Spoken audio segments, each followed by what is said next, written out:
கட்சியினுடைய தலைவர் தோழர் நாகை திருவள்ளுவர் அவர்களை அழைக்கிறேன்.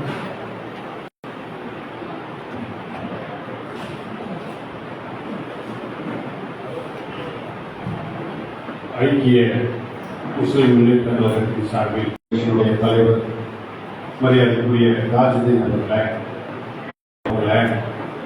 வரவேற்புரை ஆற்றிய கொண்டிருக்கிற அன்பு சகோதரர் அக்பர் அவர்களை நிகழ்ச்சியில நல்லிணக்க முறை நிகழ்ச்சி நடைபெற்றிருக்கக்கூடிய தோழர் கார்த்திக் அவர்களை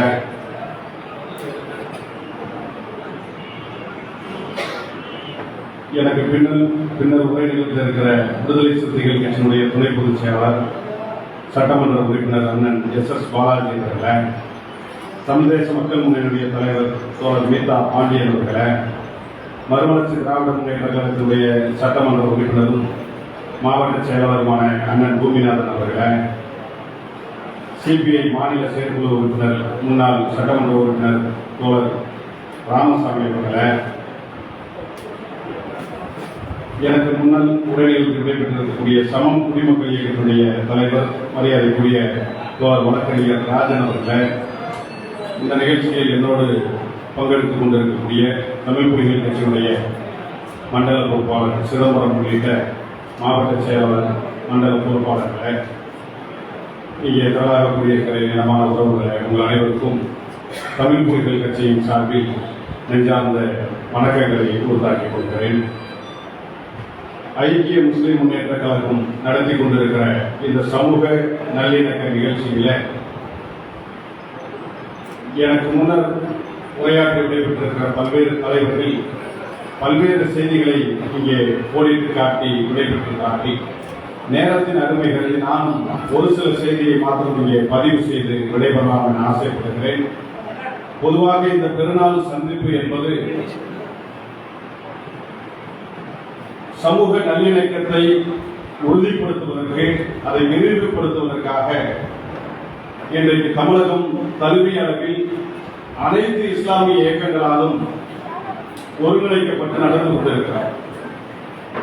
அதனுடைய தொடர்ச்சியாக ஐக்கிய முஸ்லிம் முன்னேற்ற கழகம் நடத்துகிற இந்த நிகழ்ச்சியிலும் சமூக நல்லிணக்கத்தை நாம் எப்படி உறுதிப்படுத்துவது என்பதை உரையாற்றிக் கொண்டிருக்கிறோம்.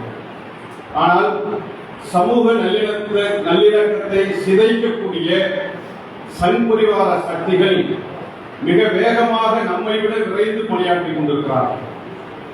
இன்னும் சொல்ல வேண்டும் என்று சொன்னால் இன்னும் 15 ஆண்டுகளுக்குள் இந்து ராஷ்டிரம் அமைந்தே தீரும் என்று RSS இயக்கத்தினுடைய தலைவர் வெளிப்படையாக அறிவித்துவிட்டு தன்னுடைய பணியை மிக தீவிரமாக செய்து கொண்டிருக்கிறார்கள். இந்து ராஷ்டிரம் அமைக்கப்படும் என்பதை நாள் குறித்து தேதி குறித்து அவர்கள் வேலை செய்து கொண்டிருக்கிற இந்த நேரத்தில் அப்படி ஒரு இந்து ராஷ்டிரம் அமைக்கப்பட்டால் எந்த நாடு எந்த நிலைமையிலே இருக்கும் என்பதை நாம் கற்பனையில் கூட எண்ணி பார்க்க முடியாத கொடுமைக்கு நாம் ஆளாகி இருப்போம் என்பதை நாம் அடுத்த தலைமுறைக்கு கடத்த வேண்டிய தேவை இருக்கிறது. இந்து ராஷ்டிரியத்தில் யாரெல்லாம் இருப்பார்கள் என்பதை அவர்களே அறிவித்துவிட்டார்கள். இந்து ராஷ்டிரத்தில் இந்துக்கள் மட்டுமே வாழ முடியும், இஸ்லாமியர்களுக்கு குடியுரிமை கூட வழங்க முடியாது, சிறுபான்மையினர்களுக்கு குடியுரிமை கூட வழங்க முடியாது. யாரெல்லாம் இங்கே வாழ முடியும், யாரெல்லாம் இங்கே ஆள முடியும் என்பதை அறிவித்து விட்டு ஒரு பக்கம் இந்து ராஷ்டிரத்தினுடைய பணியை மிக தீவிரமாக செய்து கொண்டிருக்கிறார்கள்.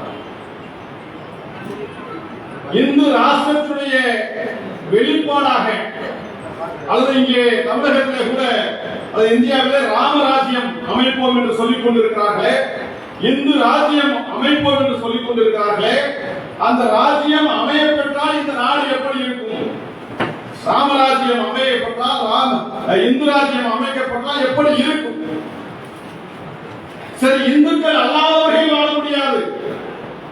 ஒருவேளை இந்து ராஷ்டிரத்தில் இந்துக்களாவது நிம்மதியாக ஒற்றுமையாக வாழ முடியுமா என்று சொன்னால் இந்துக்களும் ஒற்றுமையாக இணக்கமாக சமத்துவமாக வாழ முடியாது. அதுதான் நிதர்சனமான உண்மை. இந்து ராஷ்டிரம் என்பதே பார்ப்பனிய மேலாதிக்கத்தை, பார்ப்பனிய பணியா கும்பலினுடைய ஆட்சி அதிகாரத்தை உறுதிப்படுத்துகிற ஆட்சியை ஒழிய அது உண்மையான இந்துக்களுடைய ராஜ்யமாக ஆட்சியாக இருக்க முடியாது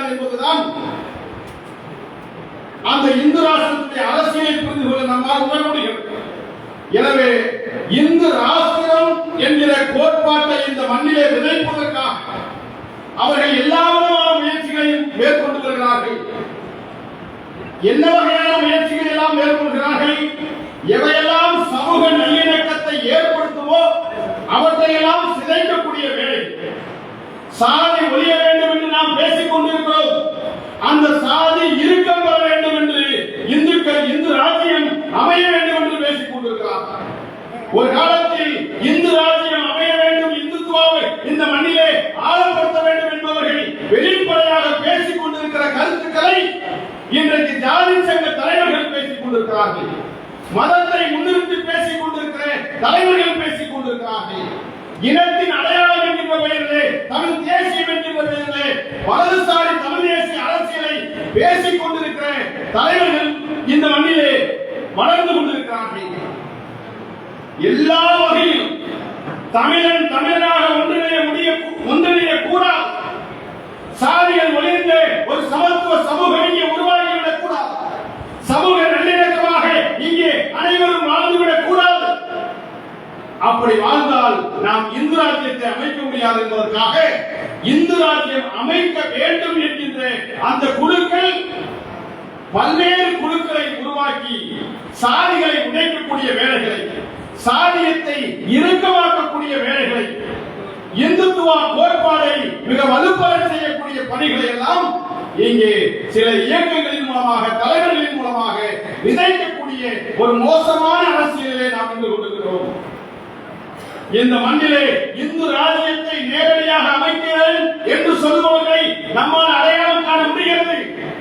ஆனால் இந்து ராஜ்யம் அமைப்பதற்காக மறைமுகமாக வேலை செய்யக்கூடிய குழுக்களை நாம் அடையாளம் காண தவறிக் கொண்டிருக்கிறோமோ என்கிற அச்சம் நமக்கு இருக்கிறது.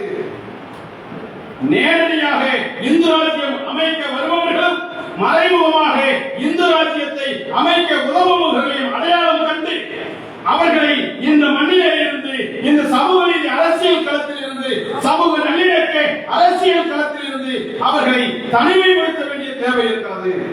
அவர்களை அப்புறப்படுத்த வேண்டிய தேவை இருக்கிறது.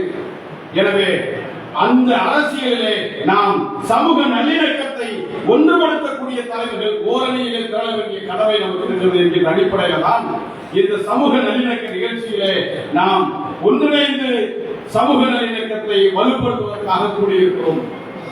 இந்த சமூக நல்லிணக்க நிகழ்ச்சியிலே இந்து ராஷ்டிரம் அமைப்பதற்கு தடையாக இருப்பதற்கு மிக அடிப்படையாக இருப்பது அம்பேத்கர் எழுதிய அரசியல் அமைப்பு சட்டம் தடையாக இருக்கிறது என்பதை இந்துத்துவவாதிகள் மிக தெளிவாக உணர்ந்திருக்கிறார்கள்.